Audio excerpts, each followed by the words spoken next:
அனைவருக்கும் நன்றி. வருக வருகன்னு கேட்டுக்கிறேன். ஆக்சுவலி நான் ஸ்டேஜில் பேசுனது கிடையாது. ரொம்ப தேங்க்யூ வந்ததுக்கு. நல்ல படமாக எடுத்திருக்காங்க. இதான் ஃபஸ்ட் டைம் நான் ப்ரொடியூசராக வந்திருக்கிறது. நல்லா நடிச்சிருக்காங்க. சார் நல்லா நடிச்சிருக்காங்க. சோனியா அகர்வால் சூப்பராக நடிச்சிருக்காங்க. அதை ப்ரமோட் பண்ணுவாங்க. தேங்க்யூ. அனைவருக்கும் வணக்கம். 2016 என் நண்பர்களை சந்தித்தேன். வளையன்ற ஒரு திரைப்படத்தில். மீண்டும் 2வது உங்களை என் நண்பர்களை சந்திக்கிறேன். என்ன சொல்கிறதுன்னு தெரியலைங்க. எங்கள் அக்கா அச்சை கணேஷ் இந்த படத்துக்கு ஒரு துணையாக இருந்தாங்க. என் முதலாளி உண்மையில் இந்த கதையில் நான் முதலாளி போய் மீட் பண்ணும்போது சின்ன லைன் தான் சொன்னேன். சின்ன லைன் சொல்லும்போது அடுத்த நிமிஷம் எப்போ ஷூட் போகிற, ரெடியாக இருக்கீங்களா அப்படின்னாரு. இருக்கு முதலாளி அப்படின்னேன். ஸோ அன்றைக்கி நான் ஒரு விஷயம் சொன்னேன். என்னை நம்பி பணம் போடும்போது ஒரு விஷயத்த அன்றைக்கி நான் பதிவு பண்ணேன். இல்லை முதலாளி, என்னை நம்பி இவ்வளோ இன்வெஸ்ட் பண்ணுறீங்க, ஃபஸ்ட்டு எனக்கு ஒரு சின்ன ஹெல்ப் பண்ணுங்கள், நான் ஒரு சின்ன விஷுவல் பண்ணி காமிக்கிறேன், அது பிடிச்ச பேர் நீங்கள் என்னை நம்பி காசு போடுங்க அப்படின்னு கேட்டேன். அந்த விஷுவல் பண்ணி காமிச்சேன். அதை காமிச்சத உடனே ஓகே குரு நீ பண்ணலாம் அப்படின்னு முழு சுதந்திரமும் முழு சந்தோஷமும் எங்கள் அக்கா லட்சுமியும் என் முதலாளியும் எனக்கு ஒரு துணையாக இருந்து சப்போர்ட் பண்ணி பண்ணாங்க இந்த படத்தை. ஸோ முதல்ல இந்த கதையில் என்ன சொல்ல வரேன் அப்படின்னு கேட்டிங்கன்னா, என்னோட பையன் அந்த ஹீரோயினி பண்ணிக்கிற பாப்பா என் ப்ரொடியூசரோட பொண்ணு, அந்த குழந்தை. ஸோ அவங்க 2 பேருக்குள்ளே இருக்கிற ஒரு நட்பு அழகாக சொல்லியிருப்பேன். அதில் எனக்கு என்ன அப் டவுன் அப்படின்னு சொல்லுவாங்க, ஏதோ ஒரு கருத்து வேறுபாடு, ஒரு சாதின்னு சொல்லுவாங்க இல்லையா, இந்த உறவுகளை சின்ன வயசுலேயே விதைக்கக்கூடாது, அவங்க சுதந்திரமாக இருக்கணும் அப்படின்ற இந்த கதையில் நான் ஆரம்பிச்சிருக்கேன். ஸோ இதில் சாதின்ற ஒரு விஷயத்தை திணிச்சு பிஞ்சு மனசில் யாரையும் கெடுக்கக்கூடாது, ஸோ அவங்களுக்கு வேற்றுமையாக இருக்கக்கூடாது அப்படின்றதுக்காக தான். எனக்கு தெரியல, ரொம்ப நாளைக்கு அப்புறம் உங்களை சந்திக்கிறேன். தெரியல, இதுக்கு மேலே திருப்பி இந்த வெளிச்சத்துக்கு வந்துக்கிறேன்னா எங்கள் அக்காவும் என் முதலாளியும் திருப்பி இன்னொரு வெளிச்சத்துக்கு வரப்போனா அது உங்கள் மூலியமாக தான். தெரியல, இருட்டா வெளிச்சமா அது உங்கள் கையில் தான் இருக்கு என் லைஃப். தேங்க்யூ. உங்கள் எல்லாருக்கும் வணக்கம். இந்த பருத்தி படம் எடுக்கையிலேருந்து எனக்கு அதுக்கு முன்னாடி வளையலேன்னு தெரியும். நம்ம தம்பி முதல்ல ஒரு நல்ல நடிகை, இந்த இடத்துல பேச தெரியாத மாதிரி நல்லா நடிக்கிறாரு, அதே பெரிய விஷயம். நல்லா பேசுவார். என்னன்னு தெரியல, இன்னைக்கு உங்களெல்லாம் பார்த்துட்டு வெக்கப்பட்டார்னு நினைக்கிறேன். நல்ல இயக்குனர். என்கிட்ட பாரதிராஜாவை கொண்டு இன்ட்ரோடியூஸ் பண்ணார். நான் அவரோட ஜாதிக்காரங்கிறதுக்காக கொண்டு இறக்கி விட்டார். அதுக்கப்புறம் நல்ல அன்பு. இப்போ பருத்தி படம் ஒரு பெரிய ஹைலைட்டு சோனியா அகர்வால் மேடம். அவங்க மிகப்பெரிய ஒரு வெற்றி அடைய வேண்டிய நேர காலம் இந்த படத்துக்கு மேலே இருக்கு. எல்லாம் பார்ப்பீங்க, நானும் பார்த்துருக்கேன். திருமலை என்ன நல்ல சகோதரர், உதயா பெரிய நடிகர், அவங்களோட நானும் இங்கே சந்தோஷப்படுறேன். மற்றபடி இந்த படத்தை வெற்றி கொடி கட்ட வேண்டியது பத்திரிக்கைக்காரங்க, பார்த்துக்கங்க. ரொம்ப நன்றி. ப்ரெஸ் மீடியா நண்பர்களுக்கும் வணக்கம். Producer Kothandan sir, director Guru sir, Udhaya sir, Thirumalai sir மற்றும் சோனியா அகர்வால் மேம். எனக்கு குரு சாரை பல இடங்களில் தெரியும். ஏன்னா இதுக்கு முன்னாடி ஒரு 5-6 வருஷம் முன்னாடியே எனக்கு ஒரு கதை ஒன்று சொன்னார். ரொம்ப நல்ல இயக்குனர், நல்ல ரைட்டர், நல்ல கிரியேட்டர். ஆக்சுவலாக ரொம்ப நல்லா சொல்லுவார் கதையை. சார் சொன்ன மாதிரி அவர் இங்கே ஏன் இவ்வளோ நர்வஸாக நடித்தார்ன்ற எனக்கும் தெரியலை. ஆனால் ரொம்ப நல்லா பேசுவார் ஃபோன்லலாம். பயங்கரமாக பேசுவார். நான் பிக் பாஸ் போகிறதுக்கு முன்னாடி கூட ஒரு கதை ஒன்று சொன்னார் என்கிட்ட. அது அமைதியாக உட்கார. அதாவது பஞ்சதந்திரத்தில் அந்த ஸ்ரீமான் வந்து ஒரு வண்டி ஆக்சிடென்ட் பண்ணுவார், ஒரு வண்டி இடிப்பார், இடிச்சு இப்படி போய் நிற்பார். நான் இடிக்கவே இல்லை, அது மாதிரி தான் அவர். பட் நல்ல அவர் சார் சொன்ன மாதிரி நல்ல ஒரு இயக்குனர், நல்ல ஒரு நடிகர், ஒரு விஷயத்தை எடுத்து சொல்கிறதும் ஸ்கல்ப் பண்ணுறதுக்கும் நல்ல ஒரு இயக்குனர். இப்போ யாரும் கம்பேர் பண்ணல உண்மையால். இப்போ இருக்கிற லீடிங் ஒரு சில இயக்குனர்கள் இருக்காங்க, மாரி செல்வராஜ் சார், கார்த்திக் சுப்ராஜ் சார், இது மாதிரி நிறைய ஒரு டைரக்டரோட இடத்துல கூடிய சீக்கிரம் விரைவில் அந்த இடத்த பிடிக்கக்கூடிய அனைத்து தகுதியும் இருக்கிற நல்ல ஒரு இயக்குனர் தான் குரு சார். கண்டிப்பாக சில பேர் கதை ரொம்ப நல்லா அழகாக சொல்லுவாங்க, சில பேருக்கு எடுக்க வராது, சில பேருக்கு எடுக்க தெரியும், அது சொல்ல தெரியாது சில பேர். அப்படி ஒரு விஷயங்கள் இருக்கும். இவர் அனைத்தும் எல்லா தகுதியும் இருக்கிற ஒரு நல்ல ஒரு இயக்குனர். சில சினிமாவில் லக்குன்னு ஒரு விஷயம் சொல்லுவாங்க. கண்டிப்பாக நம்ம என்ன உழைச்சாலும் அது கண்டிப்பாக நேரங்காலம் கொண்டு போய் தள்ளுன்னு ஒரு விஷயம் இருக்குது. அது வரைக்கும் நம்ம வெயிட் பண்ணி ஆகணும். அதுக்கான நேரம் கண்டிப்பாக உங்களுக்கு வந்திருக்கு நம்புகிறேன் சார். கண்டிப்பாக ஏன்னா சில படத்தோட டைட்டில் எல்லாத்துக்கும் அமையாது. பருத்தின் டைட்டில், அதில் அந்த லீட் ரோல் யாரை வச்சு உமன் சென்ட்ரிக்காக பண்ணுறோம், அந்த போஸ்டர் அடிக்கிற ஒரு விஷயம் இருக்குது. இன்றைக்கும் சோனியா மேம் பார்த்தாலும் எனக்கு நான் இப்போ தான் அவங்க நேரில் பார்க்குறேன், அதே மாதிரி தான் இருக்காங்க, கொஞ்சம் மெச்சோர்டாக. அந்த 7Gயோட அந்த பாட்டு தான் கண்ணில் இன்னும் நிற்குது. அது ஆக்சுவலாக அது அழிக்க முடியாத ஒரு விஷயம். உண்மையாலே இந்த படம் வந்து இதில் சார்ந்த மியூசிக் டைரக்டர்ஸ் எல்லாருக்குமே ஒரு நல்ல ஒரு ப்ளஸ்ஸாக அமையணும். ப்ரொடியூசருக்கு போட்ட காசு கண்டிப்பாக வரும். நீ சின்ன படம் பெரிய படம் கண்டிப்பாக கிடையாது. அதை கொண்டு போய் சேர்க்குற ப்ரெஸ் அண்ட் மீடியா உங்ககிட்ட மட்டும்தான் இருக்குது. நீங்கள் இல்லாமல் நான் இல்லை, நீங்கள் இல்லாமல் யாருமே சத்தியமாக கிடையாது. ஸோ நீங்கள் சப்போர்ட் பண்ணுங்கள். வாய்ப்பளித்து நன்றி. அன்பேஷும் தேங்க்யூ. என்ன சொல்கிறதுன்னு தெரியல. பத்திரிகை மீடியா நண்பர்கள் அனைவருக்கும் காலை வணக்கம். ஃபர்ஸ்ட் ஆஃப் ஆல் இங்கே வந்திருக்க எல்லாருக்குமே பருத்தி டீம் சார்பாக நன்றியை சொல்லிக்கிறோம். நானும் நண்பனும் வந்து ஆக்சுவலி நானும் டைரக்ஷன் டீம் தான். எனக்கு ரிலீஸு பிஸ்னஸ் எல்லாமே எனக்கு பிடிச்ச ஒரு ஹாபி. ஸோ நான் லாஸ்ட் டைம் வந்து ஒரு நொடி ரயில் வந்து கேரளா கர்நாடகா டிஸ்ட்ரிபியூட் பண்ணியிருந்தேன். தமிழ்நாடு நண்பனோட பயணத்தில் நானும் ஒரு ஆளாக இருக்கணுன்றதுக்காக தமிழ்நாடு வந்து தேட்டருக்கு ரிலீஸ் ஃபஸ்ட் டைம் இந்த படம் ரிலீஸ் வரும். அடுத்தடுத்து படங்கள் பண்ண போகிறோம் எங்களோட கம்பெனி சார்பாக. அதுவும் மெயினாக இந்த மாதிரியான லைவ் நல்ல படங்களுக்கான ஒரு படைப்பு எங்கே இருக்கோ அங்கெல்லாம் எச்ஆர் ஃபிலிம் ஃபேக்ட்ரி கண்டிப்பாக ரிலீஸில் நாங்கள் இருப்போன்றதில் இந்த டைமில் சொல்லிக்கிறேன். நண்பனை பற்றி என்ன சொல்கிறதுன்னு தெரியல. அவங்க எல்லாரும் சொன்ன மாதிரி தான் ராத்திரி 2 மணிக்கு ஃபோன் பண்ணி ஒரு கதை சொல்லுவாப்புல. உண்மை, ராத்திரி 2 மணிக்கு ஃபோன் பண்ணுவாப்புல. நண்பா என்ன டைம் தெரியுமா அப்படின்னு கேட்பேன். தெரியும் நண்பா 2 மணி. சரி ஓகே, உங்கள் வீட்டில் யாரும் கேட்கலையா? கதவை லாக் பண்ணிட்டு நான் பார்க்க வந்துட்டேன் நண்பா. இவர் பார்க்கில் வந்துட்டு உட்காந்து தூக்கம் வரலன்னா கதை சொல்கிறதுக்கு நான் தூங்கிட்டு இருக்கால எழுப்பி கதை சொல்லுவார். அந்த மாதிரி ஒரு மனுஷன். அதுக்கப்புறம் எனக்கு இவருக்கும் நிறைய கான்வர்சேஷன் போயிட்டே இருக்கும், நிறைய ட்ராவல் பண்ணுவோம். எங்கள் வீட்லேயே வந்து கேட்பாங்க, நீ என்னதான் பண்ணுற, எங்களெல்லாம் மறந்துட்டு குரு கூடயே சுற்றிட்டு இருக்க. அவ்வளோ ட்ராவல் பண்ணியிருக்கோம் நானும் நண்பனும், நிறைய விஷயங்கள். நண்பன் கூடலாம் வந்து சில டைம் வெளியூர், இப்போ லாஸ்ட் டைம் கூட ஒரு லொக்கேஷன் பார்க்குறதுக்காக போயிருந்தோம். கிட்டத்தட்ட ஒரு 3 மாதம் அங்கே போய் ஸ்பெண்ட் பண்ணோம்.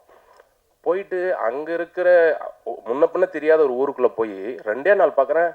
டீ கடையில் பார்த்தா 4 பேர் வாங்க டைரக்டர் சார்ன்றாங்க, மாமா மச்சான் பழகிட்டார் எல்லாருக்கிட்டையும். ஆனால் இன்றைக்கி தான் அவர் இப்படி பேசுகிற ஸ்டேஜில் ஏன் இன்றைக்கி இவ்வளோ நர்வஸ் ஆனான்னு தெரில. எல்லாருக்கூடையும் ஜாலியாக கனெக்ட் ஆயிடுவார். 2வது விஷயம், இந்த படம் வந்து 25 எத்தனை படம் வந்தாலும் எவ்வளோ தடைகள் வந்தாலும் 25 ரிலீஸ் பண்ணணும்னு சொல்லி ப்ரொடியூசர் கோதண்டன் சார் ரொம்ப ஸ்ட்ராங்காக இருந்தார். அதே விஷயத்தில் நாங்களும் ஸ்ட்ராங்காக இருக்கோம். அதுக்கப்புறம் வந்து லட்சு கணேஷ் அக்கா, அந்த அக்கா ஃபோனில் தான் பேசியிருக்கோம். இன்றைக்கி தான் வந்தாங்க, நேரில் பார்த்தேன். சார் அவர் ஆஃபீஸ்க்கு நாங்கள் அடிக்கடி போவோம். ரொம்ப தங்கமான மனிதர்.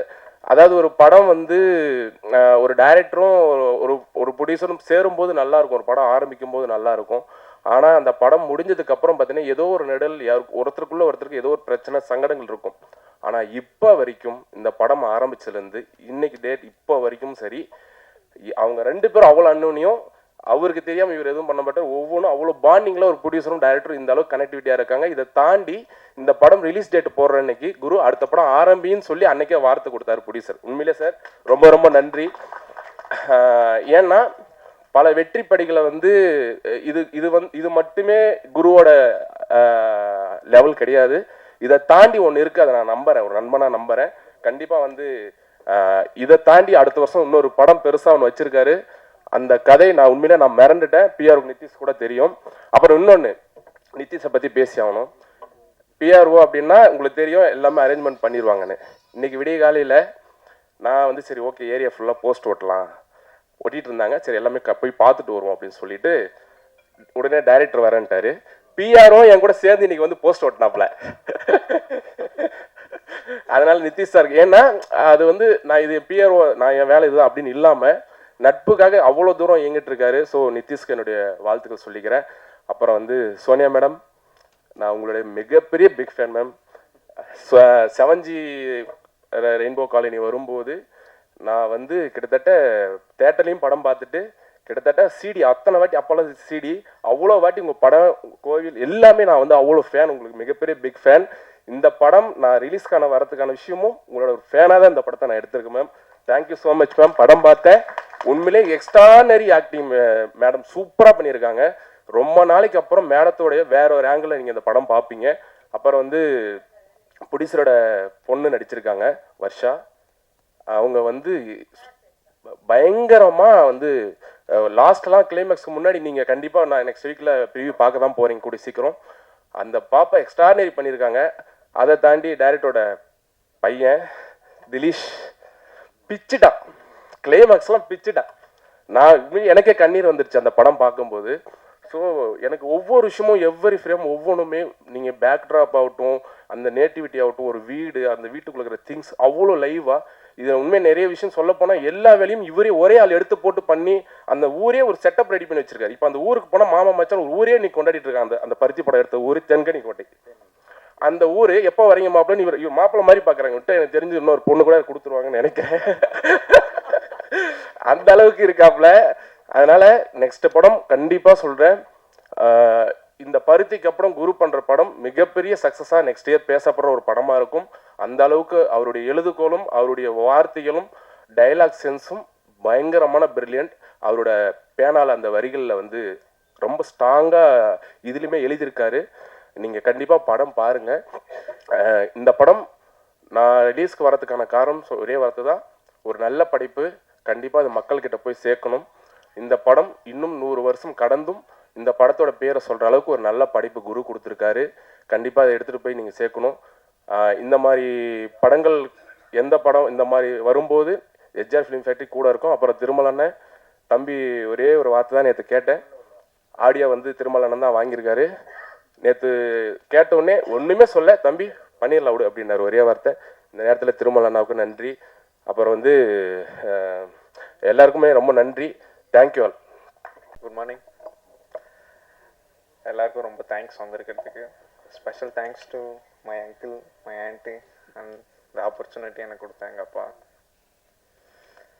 தென் ரிஷி அங்கிள், அபர்ணாக்கா, எல்லாருமே ஒரு ஃப்ரெண்டாக ஒரு ஃபேமிலி மாதிரி தான் நாங்கள் பழகணும். எல்லாருமே ரொம்ப கேஷுவலாக தான் பழகுவாங்க என்கிட்ட.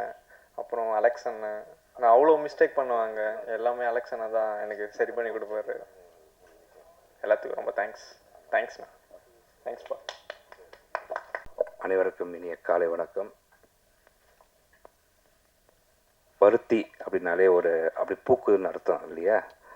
அதனால் இந்த குரு சார், உங்களுடைய வாழ்க்கை இன்னிலிருந்து ஆரம்பமாயிடுச்சுன்றது அர்த்தம். பருத்தி இது என்ன படம் கிடையாது, இது ஒரு பெரிய வெற்றி படமாக அமையணும். அதனால் என்னுடைய மனமார்ந்த வாழ்த்துக்கள். ஒரு பட ப்ரமோஷன் அப்படின்றது வந்து ஒரு சென்டர் பாயிண்ட்டு நம்ம யாரை வைக்கிறோம் அப்படின்றது தான் ரொம்ப முக்கியமான ஒரு விஷயம். அதுக்கு வந்து சோனியா அகர்வால் மேடம் வந்திருக்காங்க. மேடம் ரொம்ப நன்றி மேடம். சோனியா அகர்வால் மேடமை பார்த்து மற்ற நடிகர்கள் கற்றுக்கணும். என்னென்னா, ஒரு சென்டர் பாயிண்ட்டை ஏன் நாங்கள் வைக்கிறோம்? ஒரு படம் தயாரித்து அந்த தயாரித்தில் வெற்றி பெறணுன்ட்டு ஒருத்தர் சென்டர் பாயிண்ட் வச்சு தான் நாங்கள் பண்ணுறோம். என்ன நண்பர் திருமலை இருக்கார், நாங்களும் என்னோட நண்பர் படம் வந்து கஜானா படம். அந்த படத்தில் யோகி பாபு சார் வந்து ஒரு முக்கியமான ஒரு சென்டர் பாயிண்ட். அவர் வரலன்றது வந்து நான் பேசுனது வந்து ரொம்ப வருத்தப்பட்டார். அவருக்கு எனக்கு பர்சனலான எந்த ஒரு விஷயமும் கிடையாது. ஆனால் தயாரிப்பாளரை பொறுத்த வரைக்கும் தயாரிப்பாளர் சங்கம் சார்பாகவும் ஏன்னா இப்போ வந்து போலீஸோட ரொம்ப மோசமாக இருக்காங்க. இதை பேசணும், இதை பேசாதீங்க, இதை பண்ணுங்க, அதை பண்ணாதீங்கன்றாங்க. அப்படி கிடையாது. தயாரிப்பாளர்களுக்கு பாதுகாப்பு, தயாரிப்பாளர் சங்கம்ன்றது தயாரிப்பாளருடைய பாதுகாப்பு. அப்போ நாங்கள் பேசாமல் வேறு யார் அதை பேச முடியும்? சரிங்களா? நாங்கள் ஒன்றும் அவங்களுக்கு முழு பாதுகாப்பு தயாரிப்பாளர் சங்கம் இருக்கும். அது யார் வேணால் வந்து உக்காரலாம் அந்த அந்த சீட்டில். யார் உக்காந்தாலும், என் பிரதர் உதய பிரதர் யார் வந்து உக்காந்தாலும் தயாரிப்பாளருக்கான சங்கம் வந்து தயாரிப்பாளரை பாதுகாக்கும். அதனால் யார் தவறு செய்தாலும் அதை சுட்டி காட்ட வேண்டிய கடமை எங்களுக்கு இருக்குது. யார் நல்லது செஞ்சாலும் அதை பாராட்ட வேண்டிய கடமை எங்களுக்கு இருக்குது. சோனியா அகர்வால் மேடம், என்னுடைய மனமார நன்றி மேடம். நீங்கள் வந்தது இது மாதிரி நடிகர்கள் ஒவ்வொருத்தரும் அவங்கள தான் சென்டர் பாயிண்ட்டாக வச்சு நாங்கள் படம் பண்ணோம்னு சொன்னால் நீங்கள் ப்ரமோஷனுக்கு கண்டிப்பாக வந்தே தீரணும். சரிங்களா? நீங்கள் எஸ்கேப் ஆக முடியாது. இன்னொன்று, மியூசிக் டைரக்டர் இந்த ஃபங்க்ஷன் என்ன ஃபங்க்ஷனுங்க? இது ஆடியோ லான்ச் தானே? அதானே வந்திருக்கோம் நம்ம எல்லோரும். ஒரு மியூசிக் டைரக்டர் இல்லைங்க இங்கே. எவ்வளோ பெரிய வருத்தப்பட வேண்டிய விஷயம். மியூசிக் டைரக்டர்ஸ் எல்லாமே அது சின்ன படமாக இருக்கட்டும், பெரிய படமாக இருக்கட்டும், ஒரு மியூசிக் டைரக்டர்ஸு அவங்க ஃபங்க்ஷனுக்கு அவங்க வந்தே தீரணும். ஓகேங்களா? உங்களுக்கான ஃபங்க்ஷன் இது. நீங்கள் வரலன்னா என்னங்க அது அர்த்தம்? அதே மாதிரி ரைட்ஸ் தயாரிப்பாளர்கள் மட்டும்தான் சொந்தம். ஒரு படத்தின் ரைட்ஸ் பாடல் ரைட்ஸ் தயாரிப்பாளர்கள் மட்டும்தாங்க சொந்தம், வேறு யாருக்கும் கிடையாது. அதுதான் அக்ரிமெண்ட்டு. அதான சார் அக்ரிமெண்ட்டு? அப்படி தான் பண்ணுறீங்க. அதுக்கு பின்னாடி உரிமை கொண்டாடுறத நாங்கள் ஏற்றுக்கவே முடியாது சார். ரொம்ப நன்றி, வணக்கம். படம் மிகப்பெரிய வெற்றி பெற வாழ்த்துக்கள். என்னை அடுத்து பூமணி, குரு சார், என் நண்பர் உதயா, திருபலை, அனைவருக்கும் நன்றி. நன்றி, வணக்கம் சார்.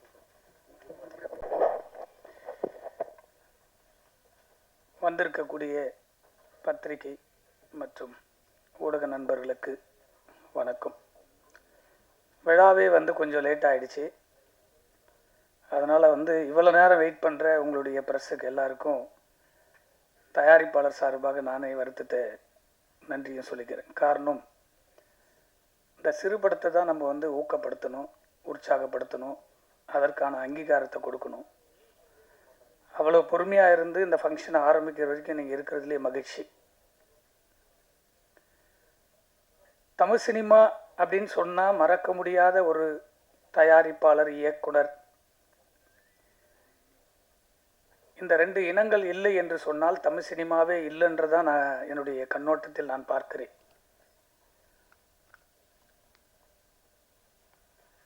தமிழ் சினிமாவினுடைய ஒரு முத்தாக, ஒரு பொக்கிஷமாக பாதுகாக்க வேண்டிய ஐயா பாரதிராஜா அவர்கள், அவருடைய படைப்பிலிருந்து வந்திருக்கக்கூடிய பருத்தி படத்தினுடைய இயக்குனர் குரு அவர்கள் அந்த இசை சாங்கை பார்க்குற போது விஷுவலில் ஒரு யதார்த்தமான படைப்பு இந்த கதையில் இருக்கிறது என்பதனை மிக ஆணித்தரமாக பார்க்கிறேன். காரணம், அந்த பாடல் வரிகளிலும் சரி, அந்த பாடலில் இருக்கக்கூடிய இசையும் சரி, அதில் நடித்திருக்கக்கூடிய அம்மாவாக இருக்கக்கூடிய சோனியா அகர்வால் அவர்களை பார்க்கிற போது அந்த குழந்தை ஒரு யதார்த்தமான ஒரு வில்லேஜில் இருக்கக்கூடிய அந்த யதார்த்தமான 2 குழந்தைகள் அதையெல்லாம் பாடலாக ஒளிப்பதிவு செய்திருக்கக்கூடிய ஒளிப்பதிவாளர்கள், எடிட்டர், அந்த மேக்கிங், இதெல்லாம் பார்க்குற போது ஒரு யதார்த்தமான பாரதிராஜாவுடைய பள்ளிக்கூடத்திலிருந்து வந்திருக்கக்கூடிய குரு அவர்கள் எப்பொழுதுமே இருட்டில் இல்லை என்பதனை அவர் உணர்ந்திருக்க வேண்டும். காரணம், அவர் இருந்து வந்திருக்கக்கூடிய பள்ளிக்கூடம் எப்பொழுதுமே வெளிச்சமாக இருந்திருக்கக்கூடிய பள்ளிக்கூடம்.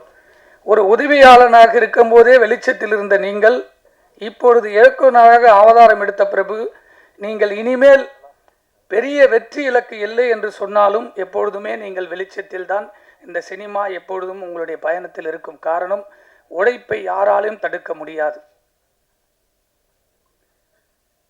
அப்படி தமிழ் சினிமாவில் பாதுகாக்க வேண்டிய ஐயா பாரதிராஜா அவர்களை பெயரையும் உருவத்தையும் மட்டுமே பார்த்து சினிமாவில் வந்திருக்கக்கூடிய எவ்வளவோ கலைஞர்கள் இருக்கிறோம், எவ்வளவோ படைப்பாளிகள் இருக்கிறோம், எவ்வளவோ தயாரிப்பாளர்கள் இருக்கிறோம். இங்கே இருக்கிற எவ்வளவோ பேர் அவர் இப்பொழுது சினிமாவில் கொஞ்சம் கொஞ்சமாக அவர்கள் அமைதி காத்திருக்கிறதை பார்க்கிற போது அப்படிப்பட்ட ஒரு இயக்குனரெல்லாம் இல்லாத வெற்றிடமாக இந்த தமிழ் சினிமா இருக்கிறது. அதை நிறைவு பெறக்கூடிய ஒரு சில இயக்குனர்கள் தான் வந்து கொண்டிருக்கிறார்கள். அப்படி அப்பொழுதெல்லாம் படம் எடுத்த தயாரிப்பாளர்கள் கதையை மட்டும் படம் எடுத்தார்கள், கதையை மட்டும் நம்பி படம் எடுக்க வந்தார்கள். அதுதான் தமிழ் சினிமாவை பாதுகாப்பாக வைத்துக் கொண்டிருந்தது. இங்கே அமர்ந்து கொண்டிருக்கக்கூடிய ஒட்டுமொத்த இந்த மேடையில் இருக்கக்கூடிய அத்தனை கலைஞர்களுக்கும் இந்த படத்தை ஒரு பொக்கிஷமாக எடுத்து எடுத்து எடுத்து 25 ஆண்டுகளில் தன்னுடைய அனுபவத்தையும் தன்னுடைய தேடல்களையும் முதலீடாக போட்டு போட்டு இயக்குனர் குரு அவர்கள் இந்த படத்தை எடுத்து இங்கு கொண்டு வந்து நிறுத்துவதற்கு எவ்வளவு போராட்டத்துக்கு மத்தியில் அவருக்கு தினம் தினம் தண்ணீரை கொடுத்து கொடுத்து இந்த மேடையில் வந்து அமர்ந்திருக்கிறார் என்று சொன்னால் அதற்கு தயாரிப்பாளர் அவரை தான் நாம் வாழ்த்த வேண்டும். இப்படி ஒவ்வொரு தயாரிப்பாளர்களும் இணைந்து படத்திற்கு உதவியாக இருந்திருக்கக்கூடிய அக்காவாக பதிவு செய்திருக்கக்கூடிய அம்மா அவர்களுக்கும் நான் வாழ்த்து சொல்ல கடமைப்பட்டிருக்கிறேன். காரணம், இந்த சினிமா 1 லட்சம் தொழிலாளர்கள் வாழ்ந்து கொண்டிருக்கிறார்கள் என்று சொன்னால் எங்கோ ஒரு மூலையில் இருக்கக்கூடிய என்னுடைய தயாரிப்பாளர் இனம் வந்து இங்கு படம் எடுக்கவில்லை என்று சொன்னால் தமிழ் சினிமா அழிந்துவிடும். இவர்களுடைய முகத்தை கூட தெரியாமல் லட்சக்கணக்கான தயாரிப்பாளர்கள் வந்து வந்து பாதியிலேயே 90 விழுக்காடு விட்டு போன தயாரிப்பாளர்கள் யாருக்குமே தெரியாது. 10 விழுக்காடு தயாரிப்பாளர்கள் தான் இந்த மீண்டும் படம் எடுக்க வேண்டும் என்கின்ற ஆவலில் உற்சாகத்தில் ஜெயிச்சு விடுவோம் என்ற நம்பிக்கையில் இந்த தமிழ் சினிமா இயங்கிக் கொண்டிருக்கிறது. அந்த தமிழ் சினிமாவுக்கு பாதுகாப்பாக இருப்பது எது என்று சொன்னால் ஒரு சங்கம். அது எந்த சங்கமாக இருந்தாலும் சரி, இன்னைக்கு தமிழ் சினிமாவில் ஒரு பாதுகாப்பான ஒரு சங்கமாக தொடர்ந்து பயணித்துக் கொண்டிருக்கிறது என்று சொன்னால் அது இயக்குனர் சங்கம்தான். ஏன் இதை சொல்ல வேண்டும் என்று நினைக்கிறேன் என்று கேட்டார், 12 ஆண்டுகள் அந்த சங்கத்தில் நான் பதவியில் இருந்திருக்கிறேன். அந்த 12 ஆண்டுகளும் அந்த ரூமில் நடக்கக்கூடிய ஒவ்வொரு மீட்டிங்களும் அந்த சங்கத்தை வலுப்பெறுப்பதும் அந்த உறுப்பினரை பாதுகாப்பதும் மட்டும்தான் நோக்கமாக இருக்கும். எவ்வளவு கருத்துக்கள் இருந்தாலும் எவ்வளவு ஃபைட் வந்தாலும் அந்த ரூமிலே மறந்துவிட்டு நாங்கள் அண்ணனாக தம்பியாக ஒன்று சேருவோம். ஆனால் இதையெல்லாம் வழிநடத்தக்கூடிய ஒரு தயாரிப்பாளர் இனம் என்பது எனக்கு ரஞ்சித் என்ற டைரக்டர், மாரி செல்வார் என்ற டைரக்டர், வெற்றிடமாக இருந்த தமிழ் சினிமாவில் ஒரு பெரிய இயக்குனர்கள் அங்கீகாரம் வந்திருக்கிறது என்று சொன்னால், தயாரிப்பாளர்கள் இனம் இல்லை என்று சொன்னால் இவர்களுக்கும் இடமில்லை. என்னை உருவாக்கியது ஒரு தயாரிப்பாளர். நான் தயாரிப்பாளராக இல்லாம ஒரு இயக்குனராக மட்டும் இருந்திருந்தால் பெரிய இயக்குனர். 3 ஆண்டுகளில் என்னுடைய தடம் தயாரிப்பாளராக மாறுகிற போது அப்பதான் உணர்ந்தேன், தயாரிப்பாளர் இனம் இல்லை என்று சொன்னால் தமிழ் சினிமா இல்லை என்று. 2 விஷயத்தை ஆணித்தரமாக இயக்குனர் சங்கத்தை சொன்னேன். இன்னொன்று பெப்சி. கட்டுக்கோப்பாக இருக்கக்கூடிய பெப்சி தொழிலாளர்களை பாதுகாப்பதற்கு ஒரு படப்பிடிப்பையே நிறுத்தக்கூடிய அதிகாரம் அங்கு இருக்கிறது. படத்தை எடுக்கக்கூடிய தயாரிப்பாளர்களுக்கு இல்லை என்பது தொடர்ந்து வேதனையாக இருக்கிறது. ஒரு நிமிஷம்.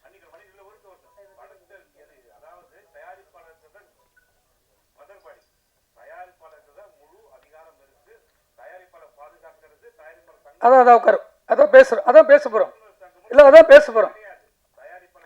அப்போ அதான் உட்கார் ராஜா சொல்றேன். தயாரிப்பாளர்கள் இனம் பாதுகாப்பதற்கு காரணம், இதை உணரக்கூடிய தலைமை பொறுப்பில் இருக்கக்கூடிய பொறுப்பாளர்கள் ஒரு தயாரிப்பாளர்களை பாதுகாக்க வேண்டும். காரணம், தயாரிப்பாளர் சங்கத்தில்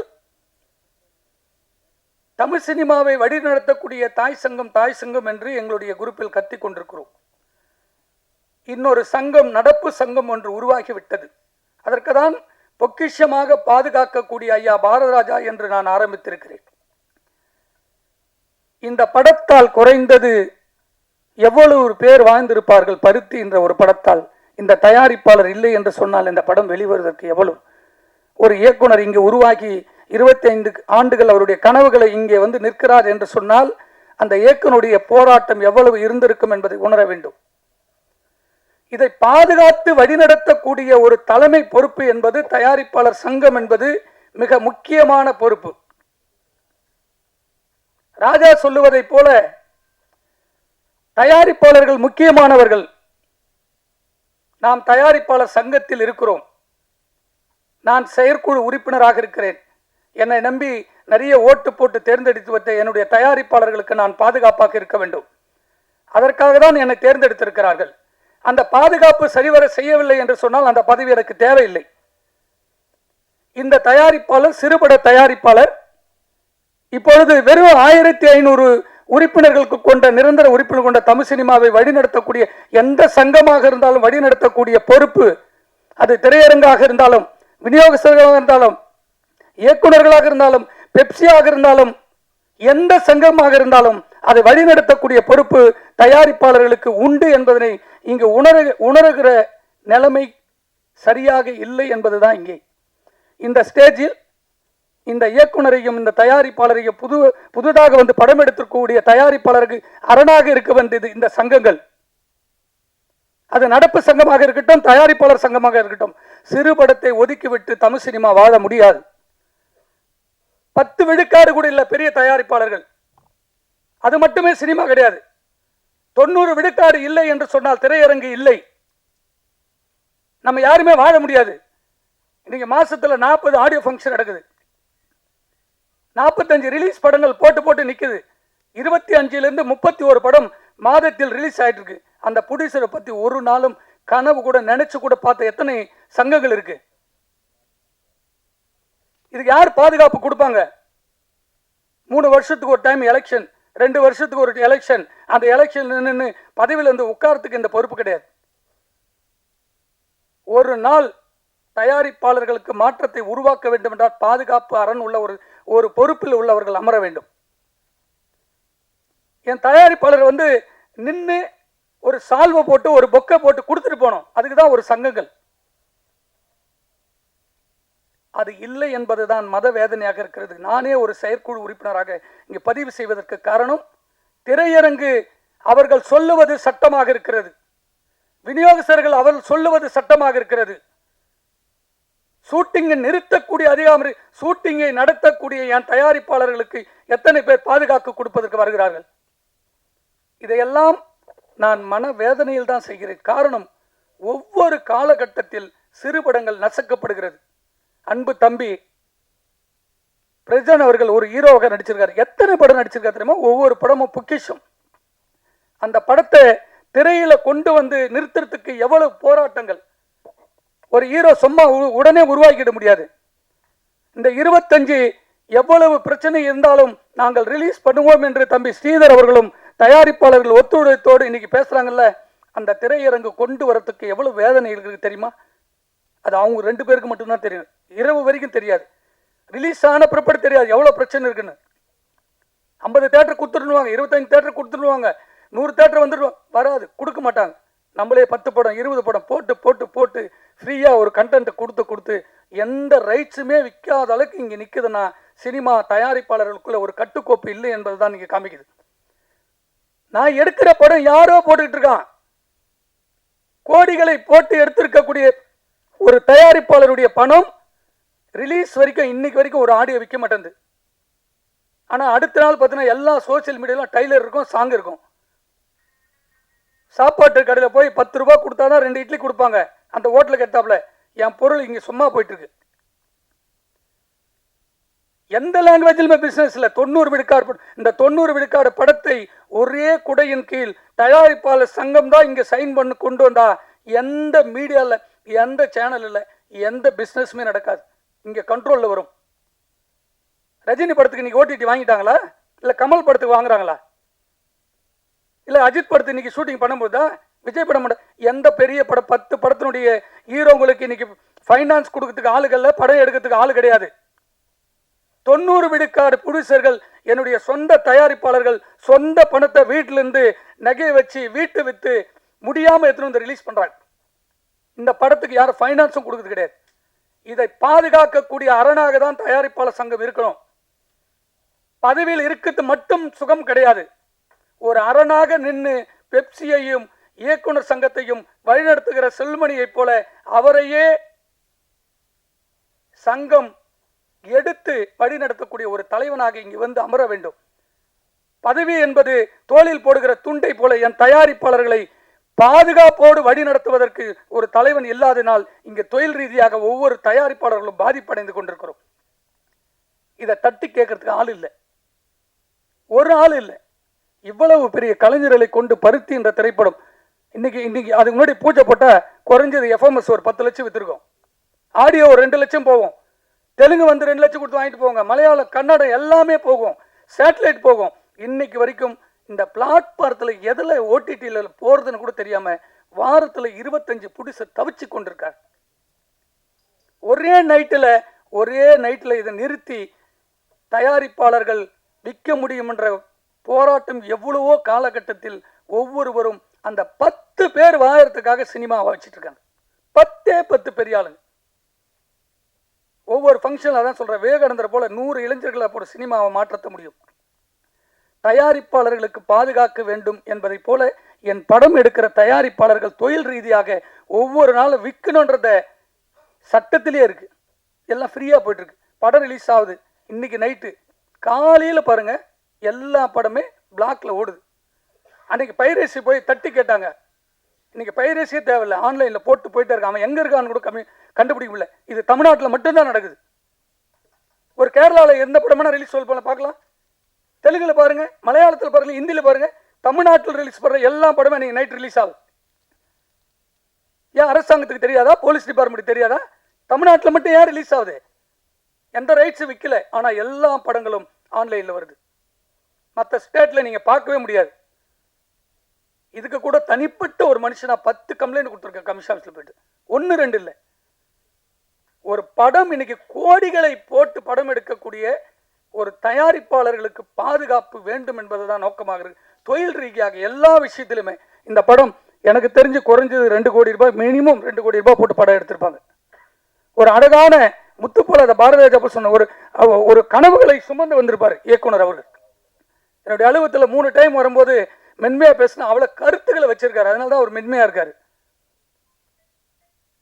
அதே போல இந்த ஸ்ரீதர் ரிலீஸ் பண்ற இந்த படத்துக்கு இந்த ஸ்டேஜில் வந்திருக்கக்கூடிய உதய அண்ணன் இப்போ லாஸ்டா ஒரு படம் பண்ணார். ஒரு இயக்குனர் சங்கம் மட்டும் இல்லை, அவங்க அண்ணனையோ தம்பியோ அவங்க குடும்பத்தையோ யாரையுமே நம்பாத இருக்க உதயா அவர்கள் இப்போ லாஸ்டா ஒரு படம் எடுத்தார். நீங்க இருக்கிறீங்க யாரும் எடுத்து நீ ஒரு லட்சம் இல்லைங்க, 1 கோடி கொடுத்தீங்கன்னா கூட மொத்தத்தை எடுத்து சினிமாவில் தான் போடுவார். மொத்தத்தை சினிமாவில் தான் போடுவார். கதை கேட்பாரு, டெய்லி 2000 பணம் கூட வாங்கி ஒரு ஆளை உட்கார வச்சு கதையை கேட்டு அந்த கதைக்கான இருக்கு. அது போல ஒரு தயாரிப்பாளர் கதைகள் கேட்கணும், படம் எடுக்கிறதுக்கான மோட்டிவேஷன் கொடுக்கணும், பாதுகாப்பு கொடுக்கணும். என் ப்ரொடியூசர் வந்து மெம்பர் ஆகுறாங்களா சார், என்ன நான் எல்லாத்தையும் போட்டு உட்கார வச்சு ஸ்கூட்டிங் பண்ணணும். அப்போதான் அந்த சினிமா வளர்ச்சி அடையும், தயாரிப்பாளர்கள் வளர்ச்சி அடையும், சினிமா மொத்தத்தில் இருக்க கலைஞர்களும் பெரிய வெற்றி அடையும். ஏன் உதயாவை சொல்றேன்னா, ஒரு படம் எடுத்துட்டு அவர் ரிலீஸ் பண்ணுறதுக்கு பட்ட இன்னைக்கு வரைக்கும் ஓடிடியில் போகிறதுக்கு அசோக் செல்லுன்னு ஒரு படம் நான் சொல்லியிருப்பேன். இன்னைக்கு வரைக்கும் அந்த படத்துக்கு சேட்டலைட் விற்க முடியல, வேற லாங்குவேஜ் விற்க முடியல. இங்கே ஒரு சக்தி மொத்த தயாரிப்பாளர்களும் அடிக்குது, ஒரு சின்ன சக்தி மட்டும் அதை ஆட்டி படைக்குது. எவ்வளோ பெரிய படம், எவ்வளோ பெரிய ஆர்டிஸ்ட் அவருடைய படத்தில். தமிழ்நாட்டில் தான் எல்லா சேனல் நடக்குது, மொத்த சேனல் தமிழ்நாட்டில் தான் நடக்குது, மொத்த படத்தினுடைய ஆடியோ ஃபங்க்ஷனும் எல்லா சேனலில் போடுறாங்க, எதுவுமே எந்த கண்டென்ட்டும் வாங்கதில்லை.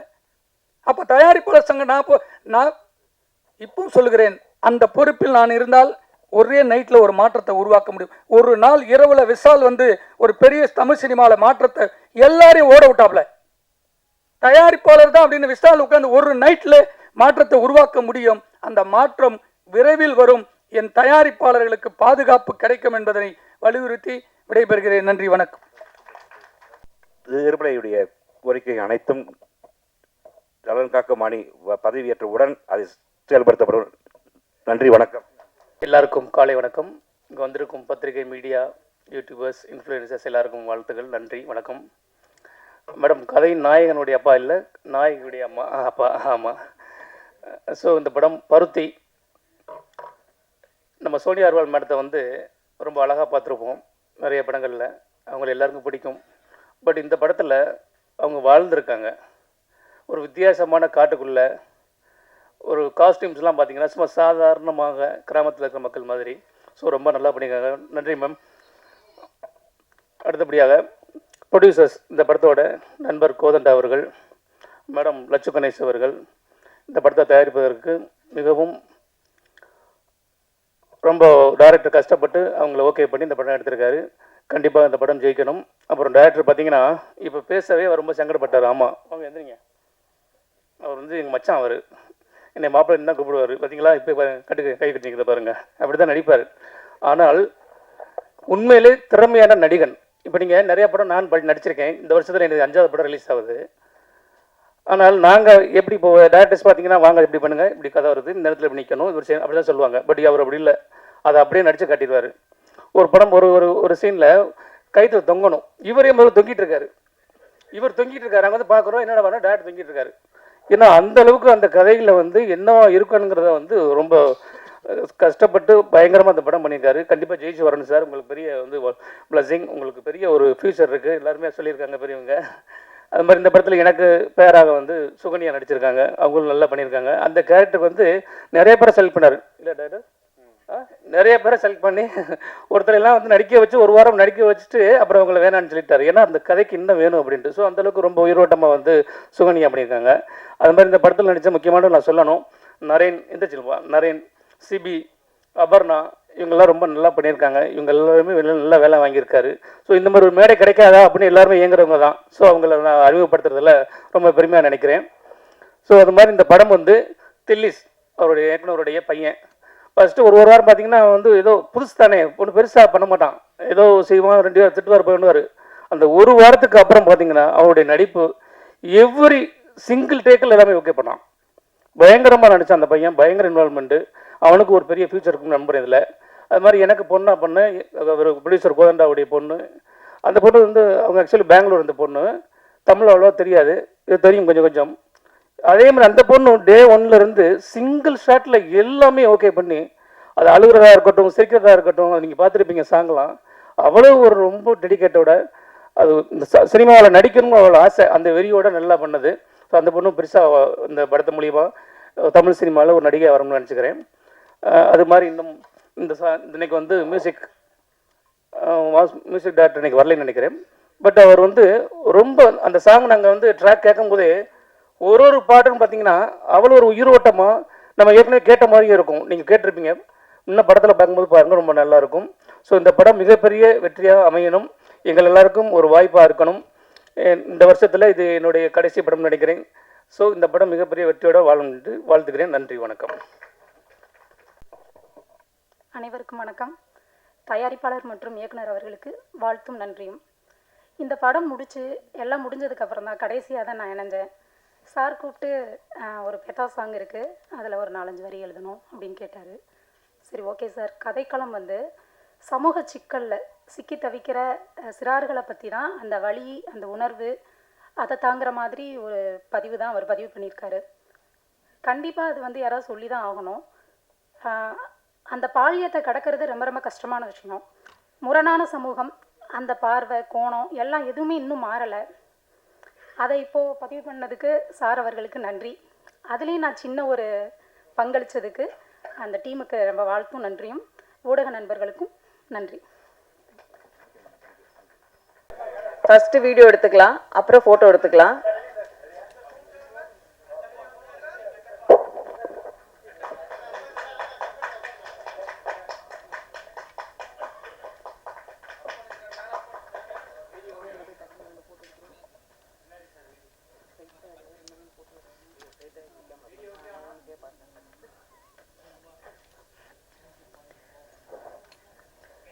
பருத்தி இசை மற்றும் ஜெயிலர் வெயிட் வந்திருந்து சிறப்பு